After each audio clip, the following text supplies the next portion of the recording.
Adam, the White Hair Master. Season 2. Episode 52.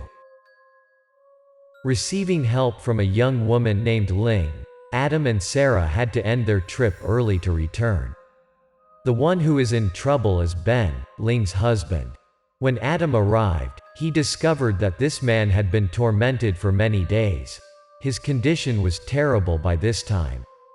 His whole body was covered with a lot of hair. These hairs even tightened every time Ben moved, making him highly miserable and in pain. Seeing the man's pained expression in front of him, Adam couldn't wait any longer. He immediately took action. Taking out the demon rope from his bag, Adam began to wrap the string around Ben, starting from the arm. As soon as it was used, the demon rope showed its powerful suppression of evil spirits. The hairs were immediately pushed back where Adam's demon rope was wrapped. Just like that, Adam began to wrap the rope that bound the demon up, from his hand up to his elbow and upper arm.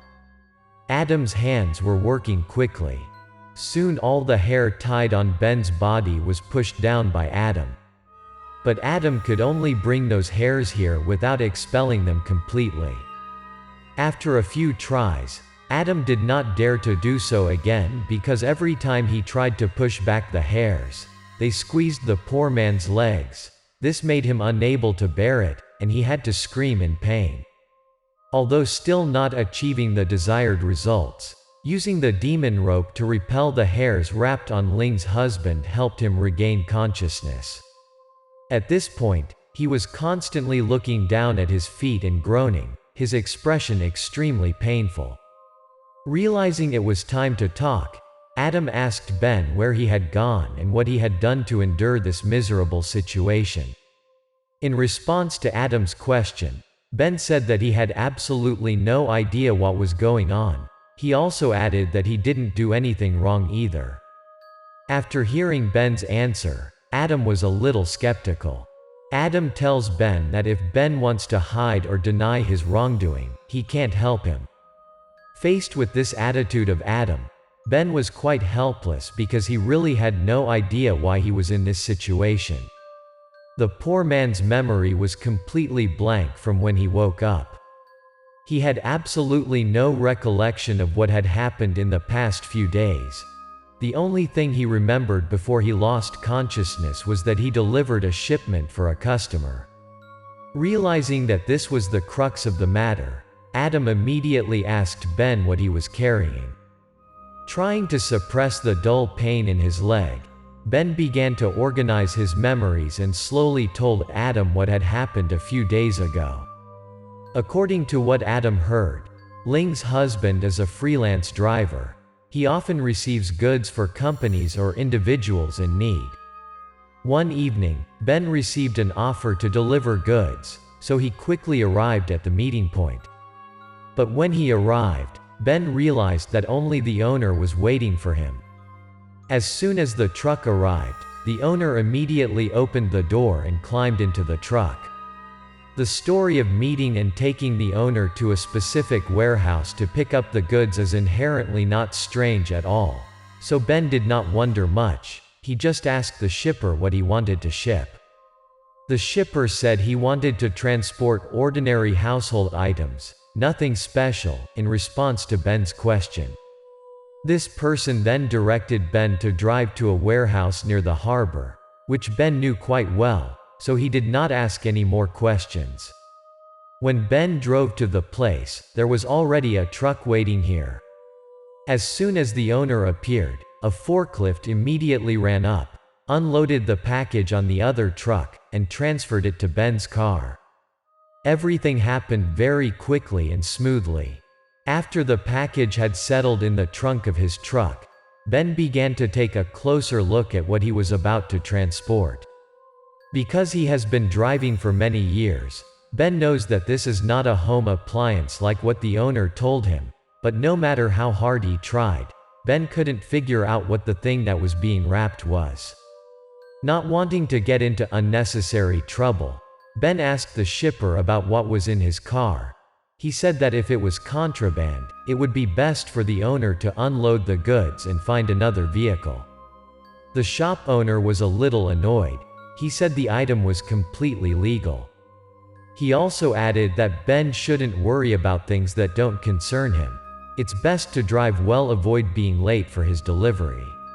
Although a bit skeptical and uncomfortable with the attitude of the shipper, Ben still decided to go with the package in the box. This time, the owner did not go with Ben. He just handed him a piece of paper with the address of the delivery place. Left alone in the car, Ben was much more comfortable. It was true that he did not like the attitude of the owner at all, but because of work, I had to accept it. But not long after moving, Ben began to hear bizarre sounds coming from the back of the truck. Ben didn't notice the sound at first either until he heard it. Ben just thought it was the sound of something on the road because it was night. Everything was quiet, so he could hear it. But a few more times like that, Ben began to realize that the noise was coming from the trunk of his car. By this point, Ben was a little worried. Isn't it just behind the package? Why is there such a strange noise? Right from the moment when the goods were loaded into the car, Ben had a bad feeling about this item. Until now, there are suspicious expressions that make Ben worried. Just to be sure, Ben immediately found a suitable place on the road to stop the car. He wanted to check the package. From what he heard, Ben felt like an animal was in the trunk, but this is not appropriate because there is only one package in the box. By the time Ben stopped the car, the strange sound had disappeared entirely. Feeling that things were getting more bizarre, Ben decided to go to the back of the truck to take a closer look. After going to the back of the car, Ben did not rush to open the door immediately but only put his ear to the trunk to see any movement. Because up until now, Ben was still trying to convince himself that this shipment was normal and that what he heard was just a mistake. Just as he was listening attentively, Ben suddenly jumped in surprise. Indeed, there is something in the trunk of his car. This time, the distance is so close that Ben can't be mistaken. The sound is obvious. After a few seconds of shock, Ben began to regain his composure. He decided to open the trunk to check. But Ben completely did not know what was behind the other door, did not know if it was dangerous or not.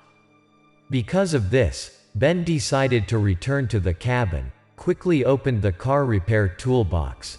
Ben took out a wrench from it and held it in his hand for self-defense. Slowly approaching the door of the trunk, Ben's heart pounded with anxiety. Ben used the other hand to open the door with one hand raised with the wrench. He made up his mind that if something went wrong, he would throw the wrench in his hand and run away. But when the door just opened, the horrifying scene before him made Ben forget all his previous calculations. Ben's whole body was motionless because of too much fear. Even in a dream, Ben could not expect that he would see this horror in the trunk of his car one day. There were many people in the trunk right now, all women and naked. The terrible thing is their appearance. On these people's heads, there is no hair at all. Instead, there are bald heads. Ben also saw a lot of bloodstains on the scalp of these people. When the door opened, all of them turned their white, lifeless eyes at Ben. It took a few more seconds for Ben to react. The first thing he could do was scream in terror and then turn and run. At this point, Ben completely stopped thinking about the previous calculations. Instead, he just wanted to be able to stay away from the trunk as far as possible. But Ben couldn't run far. Fear made his legs soften. He staggered a few steps and fell to the ground.